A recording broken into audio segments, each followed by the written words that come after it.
Assalamualaikum warahmatullahi wabarakatuh. Kami dari kelompok 6 akan mempresentasikan tentang kemiskinan dan kesenjangan pendapatan. Sebelumnya, perkenalkan, nama saya Fania Dianti Dongoran dan teman saya Imam Nawawi Adila dan Fatmaida Panggabean. Di sini kami akan membahas 7 materi. Yang pertama, pengertian kemiskinan. Yang kedua, kondisi kemiskinan pada masa COVID. Yang ketiga, apakah kemiskinan bertambah atau berkurang? Yang keempat, pengertian kesenjangan pendapatan. Yang kelima, apakah dampak COVID-19 inflasi atau deflasi? Yang keenam, penyebab inflasi. Yang ketujuh, solusi menghadapi kesenjangan pendapatan atau agar tidak terjadi kesenjangan pendapatan.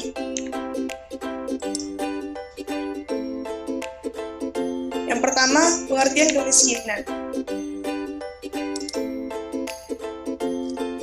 Kemiskinan adalah suatu kondisi di mana seseorang tidak mampu untuk memenuhi kebutuhan dasarnya seperti pangan, sandang, tempat tinggal, pendidikan, dan kesehatan yang layak. Secara kuantitatif, kemiskinan merupakan suatu keadaan di mana taraf hidup manusia serba kekurangan atau tidak memiliki harta benda. Sedangkan secara kualitatif, pengertian kemiskinan adalah keadaan hidup manusia yang tidak layak. Kemiskinan sangat berhubungan dengan masalah kesejahteraan masyarakat dan menjadi tingkat minimum yang didapatkan berdasarkan standar hidup masyarakat di suatu negara. Kemiskinan sudah menjadi masalah global di mana setiap negara memiliki anggota masyarakat yang berada di bawah garis kemiskinan. Yang kedua, kondisi kemiskinan pada masa COVID.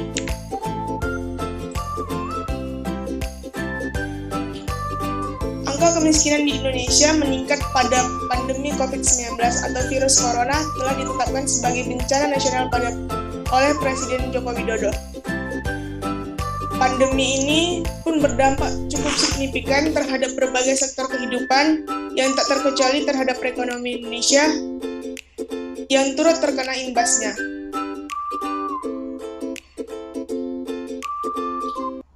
Indonesia yang bahkan Menteri Keuangan Sri Mulyani Indrawati mengatakan dalam situasi yang sangat berat nantinya akan terjadi peningkatan jumlah angka kemiskinan. Pangkal persoalan saat ini bermula dari banyaknya masyarakat yang kehilangan pekerjaan, terlebih mereka yang masuk dalam kategori miskin maupun rentan miskin. Padahal sekitar 65% pengeluaran kelompok masyarakat miskin digunakan untuk kebutuhan makanan. Adapun pengeluaran untuk makanan dari kelompok masyarakat rentan miskin sekitar 62%. Baik, materi selanjutnya akan disampaikan oleh teman saya. Terima kasih kepada moderator yang telah memberikan saya waktu. Selanjutnya yaitu apakah kemiskinan bertambah atau berkurang?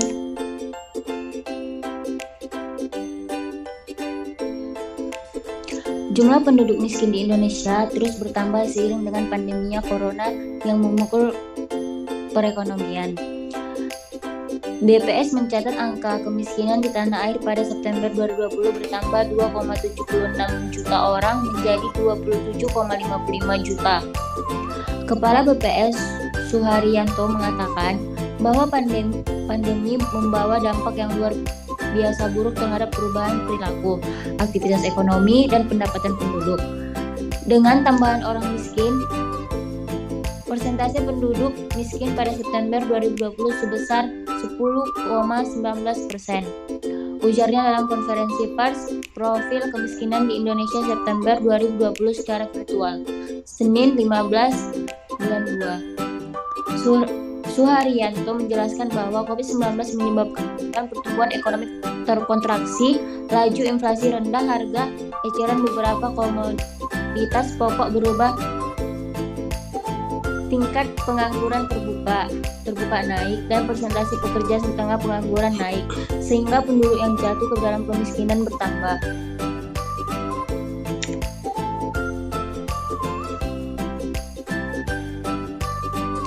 Bisa kita lihat, ini adalah contoh tabel persentase peningkatan angka kemiskinan. pada Maret 2019 sampai Maret 2020.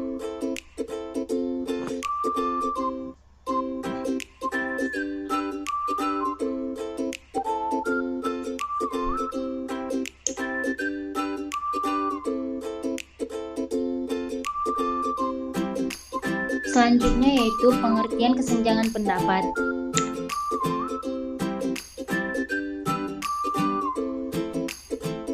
Adapun kesenjangan pendapat adalah perbedaan jumlah pendapatan yang diterima masyarakat sehingga mengakibatkan perbedaan pendapatan yang lebih besar antara golongan dalam masyarakat tersebut. Akibat dari perbedaan ini, maka akan terlihat kesenjangan, yaitu yang kaya akan semakin kaya dan sebaliknya, yang miskin akan semakin terpuruk. Menurut Myrdal, ketimpangan pendapatan terjadi karena kuatnya dampak baik dan lemahnya dampak sebar di negara-negara berkembang. Sekian yang bisa saya jelaskan, selanjutnya akan dilanjutkan oleh teman saya. Baiklah, selanjutnya, apakah dampak COVID-19 inflasi atau deflasi? Contoh kasus pandemi COVID-19 ini dapat mengarah pada kemungkinan terjadinya peningkatan tingkat harga umum atau inflasi. Pembatasan mobilitas secara ketat yang diterapkan oleh pemerintah dapat menciptakan hambatan distribusi, produksi, dan suplai barang atau jasa di pasar. Sementara, berbagai program bantuan sosial dan stimulus ekonomi yang diberikan melalui defisit fiskal yang besar dan relaksasi di kebijakan moneter untuk membantu hambatan likuiditas dari rumah tangga dan perusahaan dapat mengarah pada peningkatan permintaan agregat yang melebihi tersedianya suplai barang dan jasa yang berkurang akibat pandemi. Keberhasilan program vaksinasi dan mulai terkendalinya tingkat kasus penyebaran COVID-19 dapat menurunkan ketidakpastian ekonomi dan meningkatkan kepercayaan konsumen dan bisnis. Yang selanjutnya mengarah pada pemulihan permintaan konsumsi dan pengeluaran investasi modal usaha sektor swasta. Berbagai kondisi tersebut menghadirkan gejolak dan lonjakan permintaan secara singkat yang dapat melebihi kapasitas ekonomi dalam memproduksi barang dan jasa, sehingga mendorong terjadinya kenaikan harga-harga umum atau inflasi. Selanjutnya itu ada penyebab inflasi. Penyebab terjadinya inflasi dapat disebabkan hal-hal berikut. Yang pertama, meningkatnya permintaan atau demand pull inflation. Yang kedua, meningkatnya biaya produksi atau cost pull inflation. Yang ketiga, tingginya peredaran uang. Yang terakhir, solusi menghadapi kesenjangan pendapatan atau agar tidak terjadi kesenjangan pendapatan. Yang pertama, kebijakan fiskal. Kebijakan fiskal juga bertujuan untuk meningkatkan pertumbuhan ekonomi secara maksimal karena mempengaruhi besar dengan pemasukan atau pendapatan negara, meliputi bea dan cukai, pajak bumi dan bangunan, pajak penghasilan, devisa negara, impor, pariwisata, dan lainnya. Yang kedua, memperhatikan sektor UMKM. Mendorong semua pihak untuk turut serta dalam upaya pemberdayaan dan pengembangan para pelaku UMKM di tanah air melalui berbagai cara. Pihaknya sendiri salah satunya mengembangkan skema kredit usaha rakyat atau biasa disebut dengan KUR. Untuk para pelaku usaha mikro dengan suku bunga 9% per tahun. Yang ketiga, kebijakan anti kemiskinan. Kebijakan anti kemiskinan dan distribusi pendapatan mulai muncul sebagai salah satu kebijakan yang sangat penting dari lembaga-lembaga dunia seperti Bank Dunia, ADB, ILO, UNDP, dan lain-lain. Untuk mendukung strategi yang tepat dalam memerangi kemiskinan diperlukan intervensi pemerintah yang sesuai dengan sasaran atau tujuan perantaranya dapat dibagi menurut waktu, yaitu intervensi jangka pendek berupa pembangunan serta sektor pertanian, usaha kecil, dan ekonomi pedesaan, manajemen lingkungan, dan SDA pembangunan transportasi, komunikasi, energi, dan keuangan, peningkatan keikutsertaan masyarakat sepenuhnya dalam pembangunan, peningkatan proteksi sosial. Intervensi jangka menengah dan panjang berupa pembangunan atau penguatan sektor usaha, kerjasama regional, manajemen pengeluaran pemerintah atau APBN, dan administrasi, desentralisasi, pendidikan, dan kesehatan.